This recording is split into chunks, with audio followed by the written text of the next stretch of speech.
Bueno, Claudina Domínguez, La noche en el espejo, la verdad que al principio me costó un poco leerlo, te voy a decir absolutamente sincera. Por Está supuesto. totalmente ajeno a Las enemigas, que a mí me había gustado tanto ese libro de cuentos por el que te entrevisté.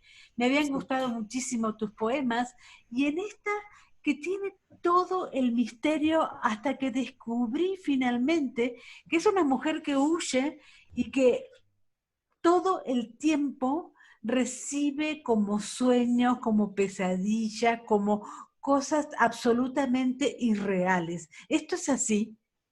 Por supuesto, en el fondo es una autobiografía onírica Ajá. y digamos que esa personaje es un alter ego y de alguna manera es mi vida en el sueño, ¿no? Ujú.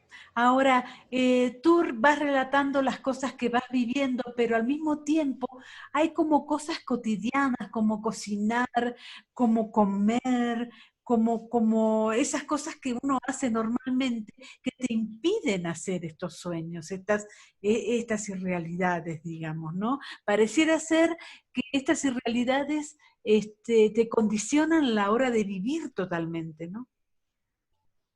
Sí, pero fíjate que justamente es un libro de muchas sensaciones, es un libro muy sensorial, es un libro en ese sentido muy sensual, porque la personaje todo el tiempo quiere comer o quiere ir al baño, ¿no? O Sí, sí. de colores, ¿no? Todo el tiempo está en un desarrollo de los sentidos, ¿no? Que, digamos, de alguna forma, en ese sentido yo lo planteo como un personaje de alguna forma primigenio, ¿no? Sí, eso es cierto. También es cierto que pareciera ser que este personaje no piensa mucho, siente todo el tiempo. ¿Sabes por qué parece que no piensa, Mónica? Porque cuando piensa, solo piensa en cómo se va a identificar.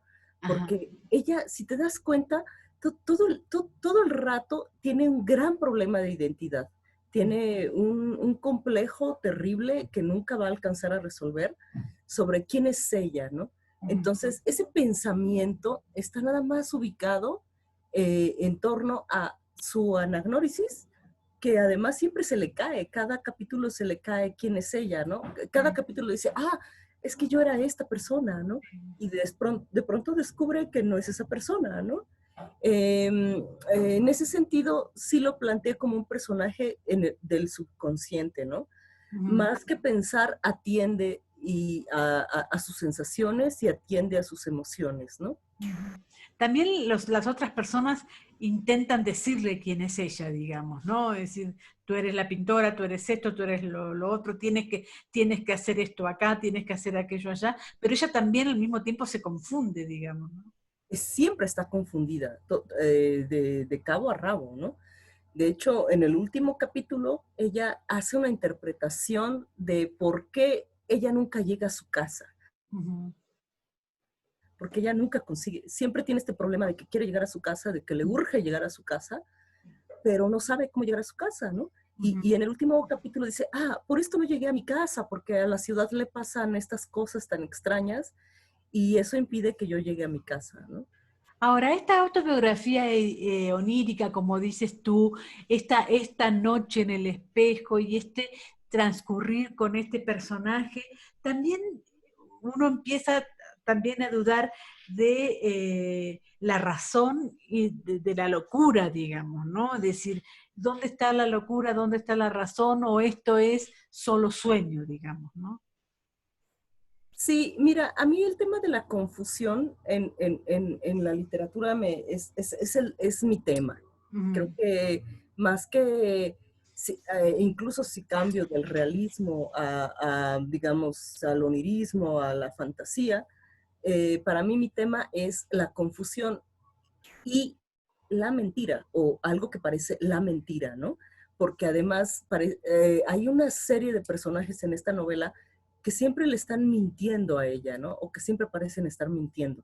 Y eso me encanta, ¿no? En los términos de la narrativa, que los personajes sean mentirosos, me fascina, ¿no? Porque eso le da como una capa mayor a lo que uno escribe, ¿no? Porque uno pone al lector a pensar, ¿qué, ¿cuál era la verdad? Si esto es mentira, ¿cuál era la verdad? Eso es cierto, porque por otro lado también una de las cosas que tú eres mexicana y tú eres de la Ciudad de México, así que no puedo dejar de preguntarte esto. Vivimos en una gran mentira, digamos, porque nadie te va a decir, mira, es una tontería, pero hace muy poquito Liliana Blum no quiso hacer la nota conmigo, aparentemente por algo que le pasó, no sé qué, no importa, pero le pregunto directamente a ella y esta cosa de que nadie te puede decir qué es lo que está pasando, digamos. Y yo, independientemente de esa anécdota, que es una Sí, tontería, pero sí, yo claro. pensaba que hace 20 años que vivo acá y nadie me ha dicho una verdad cuando la he preguntado, digamos, ¿no? Entonces también es cierto que este libro plantea el tema de la mentira en una ciudad donde se vive en la mentira. Fíjate que yo donde vivo, yo vivo en los Pedregales de Coyoacán. Ajá, Y la colonia que tengo enfrente es Santo Domingo, ¿no? ujú, Que es el gran foco rojo de contagio de COVID. ajá. Y hace poco entró, a finales de julio, entró la Guardia Nacional y entró la Marina. Pero yo jamás vi un marín, yo jamás vi a alguien de la Guardia.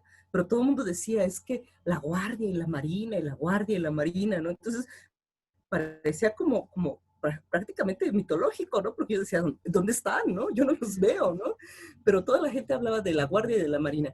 Creo que en la Ciudad de México estamos muy acostumbrados a esta realidad como en capas, ¿no? O sea, hay una realidad que conocemos y hay una realidad ulterior que no conocemos, que algunas personas dicen conocer y que además esas personas que dicen conocer siempre hablan de esa realidad, ¿no?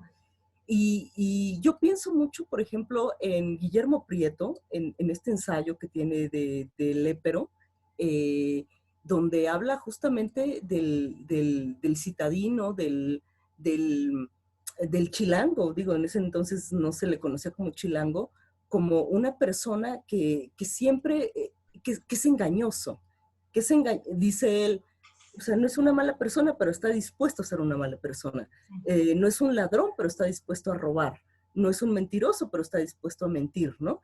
Y creo que ese ensayo a mí me marcó mucho, o sea, esta idea, este puesto en claro de la idiosincrasia del chilango a partir de Guillermo Prieto de alguna forma todos los personajes, aunque están en una distopía muy grande en La noche en el espejo, Sí. son un poco el lépero, ¿no? Están dispuestos a mentir, están dispuestos a robar, están dispuestos a lo que sea y además sin consecuencias, porque como es un mundo de sueño, pueden decir y hacer lo que sea y no pasa nada, ¿no? En el fondo, ¿no? Salvo para la protagonista que sí sufre mucho todas estas cuestiones, ¿no? ¿Con qué estado de ánimo escribiste esta novela? ¿Qué te pasaba adentro, digamos? Fíjate que yo siempre quise escribir un libro en donde estuvieran mis sueños, en donde estuviera la vida onírica, que para mí es como mi lado B, ¿no? O sea, yo tengo mi vida, pero siempre desde chicas siempre me ocurrieron dos cosas. Un insomnio terrible, pobre de mi madre, porque Mm, era un bebé insomne, era un bebé que no dormía. Y cuando dormía, yo después, ya más grande, soñaba, ¿no? Y lo que soñaba me perjudicaba, me trastocaba, me movía totalmente, ¿no? Entonces siempre quise que en algún momento pensé yo, es que ¿sabes qué me pasa, Mónica? Que yo a la narrativa llegué realmente tarde, ¿no? mm. Entre comillas, ¿no? Entonces, primero era el tema de quiero ser narradora, quiero escribir narrativa, de eso salió Las Enemigas. Y después dije, en algún momento voy a tener que escribir sobre este lado B, sobre los sueños, sobre la vida onírica. Pero no pensé que fuera a llegar tan pronto. Mm. Y cuando llegó dije, es el momento, ¿no? Y llegó además a través justamente de un sueño en el que yo pude ver cómo podía escribir una novela que pese a que tuviera todos los hilos desatados, fuera relativamente coherente. Y yo dije, este es el momento para escribir esto, ¿no? Y realmente pasaban muchas cosas en mi vida, pero al mismo tiempo siempre me enfocaba en la novela, ¿no? La novela, estoy escribiendo la novela, así, ¿no? Como caballo, ¿no? Como caballo cegado, ¿no? Ahora, me voy a seguir refiriendo un poco a la mentira, porque muchas veces decimos que la sociedad mexicana no tiene empatía con los desaparecidos, con todo lo que está pasando a nivel de violencia. Sin embargo, uno se encuentra con cualquier mexicano y ve un grado muy alto de empatía, digamos, ¿no? Pareciera ser que en términos generales el mexicano no se anima a ver la realidad tal como es. Y por eso pareciera que a veces le falta empatía, ¿verdad? Yo me acuerdo mucho, describe muy bien al mexicano, ¿cómo se llama? Bajo el volcán.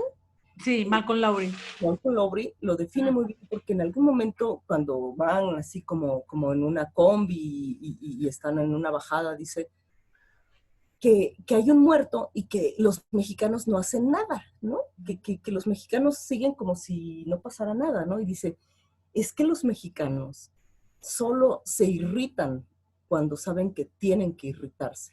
Claro. Yo creo que aunque que el asunto ahí es de esta profundidad psicológica que observa Lowry, el asunto es que los mexicanos a veces no sabemos cuándo tenemos que irritarnos.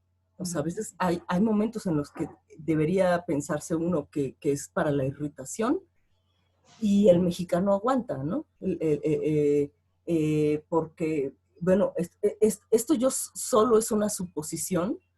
Creo que 500 años de dominación y de un mestizaje a fuerzas fueron los que lograron que el mexicano, por un lado, sobreviva en la vida diaria, en la vida cotidiana y en sus familias, y al mismo tiempo tenga un gran miedo a rebelarse, ¿no? Un gran miedo a ser violento, ¿no? Porque pareciera que ser violento solo le va a acarrear una, un mal mayor, ¿no? Creo que ese es el estigma con el que vivimos los mexicanos, ¿no? ¿Qué te pasó cuando terminaste de escribir la novela? ¿Te la aceptó Sexto Piso sin ningún problema? ¿Tuviste algunas cosas del editor, algunas cosas que te reclamaban? No, fíjate que hay una cosa muy padre. Yo tuve la gran fortuna de ser reclutada para Sexto Piso, de ser fichada para Sexto Piso por Diego Rabasa. Y yo le dije a él, cuando ni siquiera habíamos publicado Las Enemigas, ¿no? O sea, estaban Las Enemigas en prensa y yo estaba ya escribiendo la novela, porque, pues, claro, los procesos editoriales son más tardados, ¿no? Entonces, claro, ya estaba escrita Las Enemigas, todavía no se publicaba, yo ya estaba escribiendo la novela, y yo le dije a Diego, le dije, oye, esta novela que estoy escribiendo es una novela muy rara, ¿no? No sé si tú en algún momento la quieras ver, como para, pues no sé, no sé si te va a gustar, ¿no? Ajá. Y él me dijo, pues prácticamente, ahora sí que como dijeron ustedes los argentinos, seguí, ¿no? Me dijo, no, tú termínalo, tú no me enseñes nada hasta que no esté completo, ¿no? Ajá. Y cuando se la mostré, prácticamente 2 años y cacho después, me dijo que le fascinaba, que necesitaba otro orden, porque estaban los capítulos de otra manera, pero que le encantaba, ¿no? Entonces, yo he tenido esa gran fortuna. Esta es una metáfora que incluso puede parecer albur, pero yo me siento como un burrito desmecatado, ¿no? Como lo que llaman aquí en México un burro desmecatado en su editorial, porque yo puedo escribir lo que quiera. Y eso es algo que no tendrían otra editorial, sinceramente, ¿no? Entonces, Eso es importante, cada vez que hablan de las editoriales independientes, una de las cosas que dicen los escritores es que se entienden francamente con el editor, y esto es muy bueno también, ¿no? Hay otras editoriales como Penguin, de pronto que está Andrés Ramírez, y que también se entiende con muchos otros escritores, digamos, ¿no? Ahora, la última sería, ¿estás contenta con la novela? Y esta cosa que tiene que ver con la escritura de una mujer, digamos, ¿no? Hay, muchas veces se ha dicho, bueno, pero las mujeres no escriben sobre cosas importantes, se decía, hará 20 años, ¿no? Cuando la literatura era absolutamente de hombres. Esta es una literatura escrita por mujer, a través de los sueños, a través de esa autobiografía onírica, y en ese sentido tiene muchísimas cosas para detenerse, digamos, ¿no? No es una novela, me parece a mí, y tú, si es así, que se lea de un día para el otro, sinceramente no. mira, fíjate que yo pensé, cuando escribía la novela, obviamente el personaje es un alter ego mío, ¿no? Y en ese sentido tiene mucha de la sensibilidad de una mujer, ¿no? Incluso en algún momento se refiere en algún capítulo a, ahora voy a pensar en una historia de amor, que esto que me ocurra sea una historia de amor, pero porque ya estoy harta de la violencia, ¿no? Porque le pasan cosas muy violentas a este personaje, ¿no? O sea, incluso hay un momento en el que parece que se muere, ¿no? Que en el parece que la matan, que la acribillan, ¿no? Y ella al mismo tiempo está pensando como en todo este romanticismo que de alguna forma nos inculcaron a las mujeres, ¿no? Que teníamos, ¿no? Ya no sé si ahora, pero entonces lo teníamos, ¿no? A través de toda la cultura popular, ¿no? Entonces, es como yo creo que es una mujer que por supuesto que no es, digamos, consciente de su poder, que no es una mujer empoderada, porque además todo el tiempo está huyendo, todo el tiempo está en peligro, todo el tiempo está padeciendo alguna cosa, aunque la disfrute, ¿no? Pero yo pienso en que al mismo tiempo, en esta fragilidad que tiene el personaje, es al mismo tiempo un personaje absolutamente ocurrente y absolutamente creativo y absolutamente libre, ¿no? O sea, este personaje sí abraza su libertad, ¿no? En todos los sentidos, y se sorprende en todos los ámbitos, ¿no? Se sorprende ante lo que ve, se sorprende ante lo que siente, en fin. En ese sentido, supongo que es una literatura un poco más libre que la que quizá tenían pues nuestras antecesoras, que creo que de pronto tenían que demostrar que, que se les podía considerar como escritoras, justamente porque había un canon mucho más intelectualizado en el sentido sobre todo de la narrativa, ¿no? Y había que discutir y había que conversar con los intelectuales de la época, con la filosofía de la época. Y creo que de alguna manera ahora nos sentimos un poco más libres al respecto y queremos contar historias, ¿no? Queremos contar historias que de alguna forma, si no nos definen, sí significan mucho para nosotras, las escritoras actuales. Perfecto. Bueno, la última, esta es una pregunta personal. ¿La leyó tu papá? Fíjate que, mira, es una pregunta muy curiosa porque yo hace algunos años, de pronto, cuando yo terminaba de escribir algo, le decía, oye, jefe, ¿quieres leer esto? Y, y era reticente y se revolvía, ¿no? Y así como, y me decía, no, pero pues, si tú escribiste eso es lo que tú quieres decir, ¿para qué me lo das a leer? ¿No? Me decía, ¿no? Mi papá es el antitaller. Mi papá conmigo es el antitaller. Me dice, no, si tú quieres escribir eso, ¿para qué me lo das a leer? ¿No? Y entonces, desde Las Enemigas, yo le di Las Enemigas ya que estuvo publicado. Y con La Noche en el Espejo, igual, se lo di una vez que estuvo publicado. Creo que le revolvió más cosas La Noche en el Espejo que Las Enemigas, porque además hay un padre cifrado por ahí, etcétera. Exacto, sí. Entonces, seguramente le revolvió más cosas, pero fíjate que en ese sentido es muy curioso, Mónica, porque hay un gran peso, por supuesto que hay un, o sea, que es innegable, que si, que si tú te dedicas a lo mismo que tu padre, si tu padre es escritor y tú decides ser escritor, ya, ya te metiste en camisa de 11 varas, Sí. porque ya tienes un patriarca.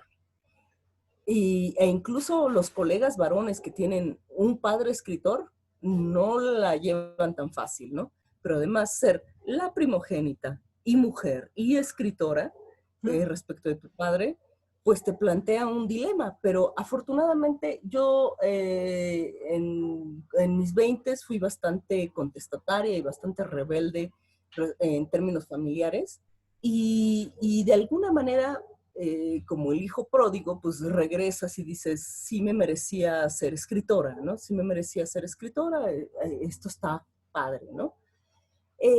Y en ese sentido, yo puedo decir que pese a que es mi padre, también trato con Juan Domingo, ¿no? O sea, la comunicación y el diálogo que tengo con él ahora es un diálogo intelectual y es un diálogo casi de iguales, ¿no? O sea, Claro, él es Juan Domingo, yo soy Claudina Domingo. Bueno, él es Juan Domingo Argüelles. De claro. hecho, de hecho tenemos apellidos distintos, ¿no? Entonces, Sí. pero no, él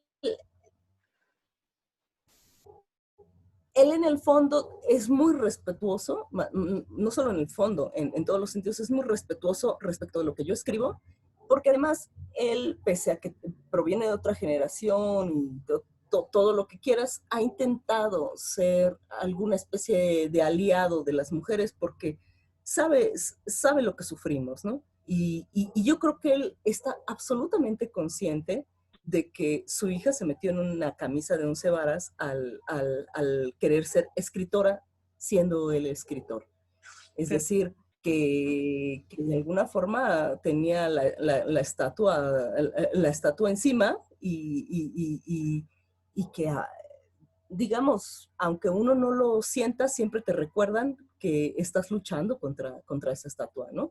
Entonces, en ese sentido, yo me siento absolutamente, créeme que incluso hay otras personas que no son mi padre que muestran como más así como de, ay, ya vas a hablar de tu vida personal, ¿no? O sea, ay, esto que te voy a contar, ya lo vas a contar en un cuento. Y a veces uno dice, ah, pues ni que estuviera tan bueno tu anécdota, ¿no? Pero mi padre ha sido bastante respetuoso y siempre, siempre me apoya en el sentido de que tiene sus comentarios respecto de mis libros, pero jamás me ha dicho, no te vayas a atrever a decir esto, o, ay, ¿por qué dijiste esto? O, ay, este tema, ¿no? Ay, o sea, aparezco yo ahí. Él, él se da cuenta de que esas son cosas que son de mi absoluta libertad y mi elección literaria y creativa, y que no tienen que ser puestas a juicio, ¿no? Perfecto. Muchísimas gracias. Un gran gusto poder entrevistarte, ¿eh? Mónica, qué gusto y ojalá, pues ahora que nos reabran el mundo el próximo año y que estén las ferias, yo te pueda encontrar en algún momento en alguna de los encuentros y de las ferias. Un abrazo. Gracias. Un abrazo, Mónica.